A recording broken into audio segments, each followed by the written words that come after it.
Hi, my name is Christine Glover and I'm applying for the role of General Manager for Forgotton World Adventures in Taumarunui.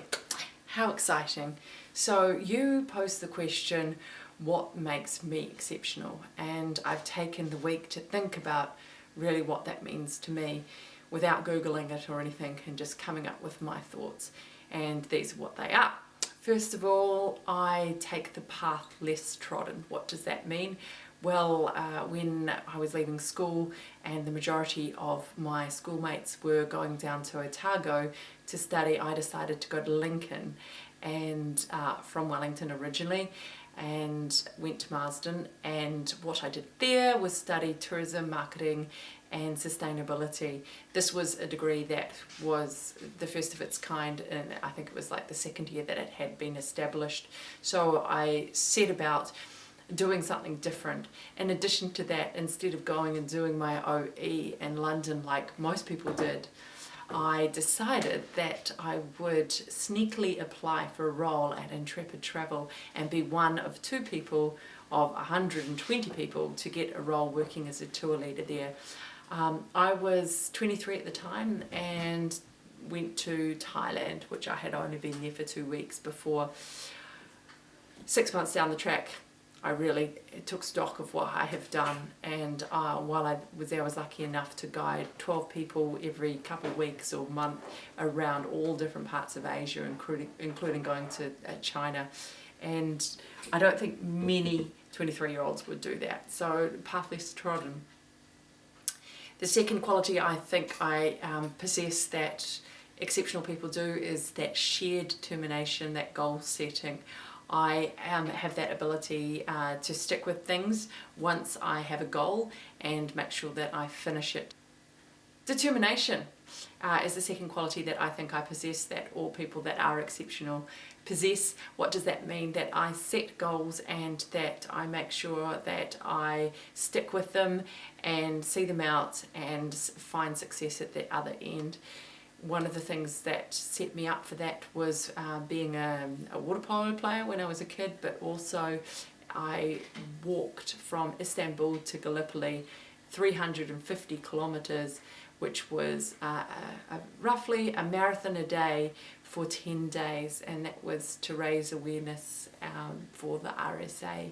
So having blister upon blister and continuing to get to the end of the goal was definitely a mind and body challenge, but the reward, the success of standing there at Gallipoli for the Anzac Dawn service was absolutely phenomenal, holding that New Zealand flag. So determination I take very seriously, and that also applies to the work realm.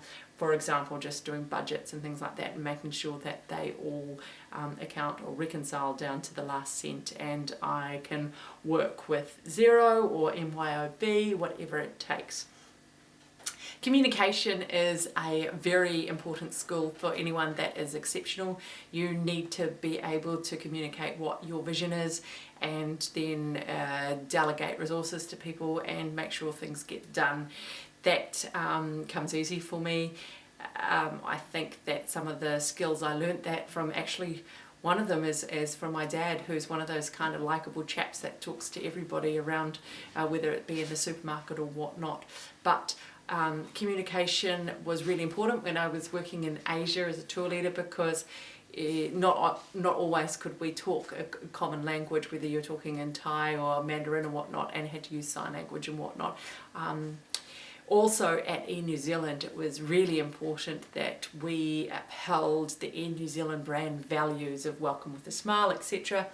And I learned to a T what I was needed to learn to be the best of the best that New Zealand offers, and that was some fantastic training ground that I like to install in all of the work that I do from now, because brilliant, top New Zealand brand. The other thing that's really important is building a global network, and because I've had all that international experience, I've also lived in London and worked for Lords and Ladies over there, and Spain, and visited Russia even, and South America. What that does is it builds a global network, and whether you're using that network for a friendship base or for encouraging them to come to your next tourism venture, I think it's incredibly important to have that. I would love to be able to say to my friends who live in Miami or Latin America that they can come visit me in Taumarunui. How brilliant would that be? Because not only is the role about the tourism venture that you have and the products that you currently offer, and I've definitely looked at the website and viewed all the different products, but it's also about finding the opportunities within the region and really working together with the other tourism operators. So whether that be Rotorua Tourism, whether that be corporate travel, getting New Zealand brands to go down and do team building exercises, which I think it's quite well suited for right now, or whether it's the FIT market and linking in with something like Haka Tours, who I have a contact with there, and making sure that that becomes a bus stop of people coming in and out and enjoying what you have to offer. So building on that global network I think is really, really important, and having great communication skills to make it sound exciting, and not that it's not exciting right now, but it just hasn't reached that household name. And I'd like to say that the next quality I think that's really important is to be a visionary, and I think I've always had it. I don't think everyone has it. I think I've nurtured it, and little things remind me of that when I reflect on what I've done. Some of the things, like in my marketing plan in 2006-07 for Rhythm and Vines, of which I worked as the festival manager there for 3 years in its infancy, and made it commercially successful, may I say, and also brought it out as a tourism destination. Now, when I was down there, in my marketing plan, I decided that one of the good things to do was to reduce the cost of the touring artists was to do a satellite event called Rhythm and Snow. Now, if you take it down to 2012-13, what do they have now? They have Rhythm and Alps, and it's a living, real thing that's happened, and it's really cool to think that I had that vision, I passed on that knowledge, and then they've taken it up and used it later, call it a different name, that's all good. At least it's happened. The other things that make me kind of a visionary is that I have my own independent contractor agreement, because some businesses struggle to pay for all the extra staff costs. That's called Zillion Stars, and it's about aiming for the stars and always exceeding expectations when doing events or otherwise. So visionary I think is really important, and if given the opportunity to work in Taumarunui, what I would do would be to write a really good marketing plan, business plan, obviously take into account where it's come from, and make sure that I was following that over the next 3 to 5 years, depending on how long the contract was for. The last quality I think that an exceptional person must exude, and that I feel I have, is to be a natural leader. That means inspiring others to do things pretty much, and whether that be the toilet cleaner at a festival, or whether that's a volunteer that's working around the site picking up rubbish. It's really important that you can communicate well, and not everybody are natural leaders.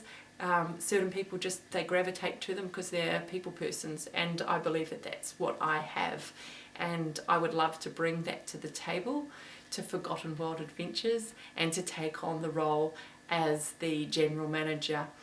With me, if I accept the role, I know that my husband John is already 110% on board. He can't wait to step outside the Auckland realm and really roll his sleeves up and contribute as well. So if you accept me, you're getting a team working with us. And we also have a son called Henry. He's 2 years old.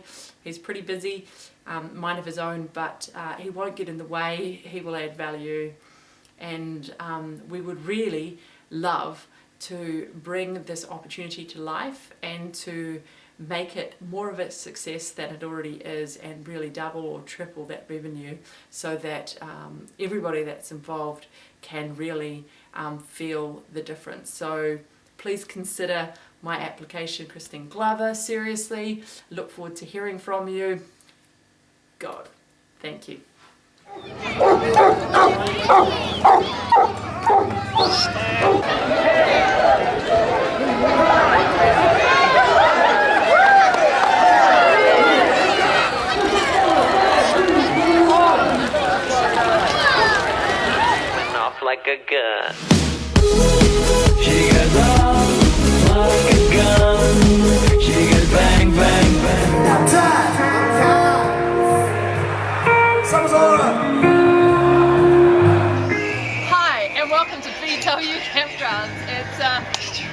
the night of 2009, and here we have all the thousands of millions of people enjoying the campsite today. Carnage is happening in a couple of hours, but here on the security tower, everything's under control. So